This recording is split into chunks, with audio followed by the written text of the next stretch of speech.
In this video, I'll show you the best method to connect your Outlook calendar with Microsoft Teams in 2025. This integration will streamline your workflow and ensure you never miss a meeting again.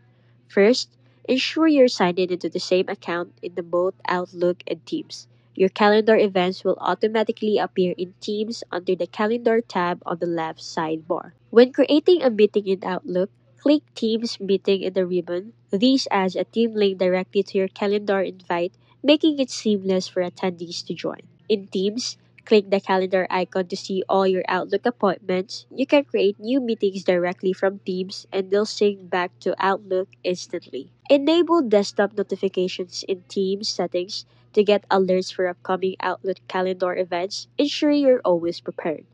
And that's it. Your Outlook calendar and Teams are now perfectly synchronized. This integration saves you time and keeps your schedule organized across both platforms.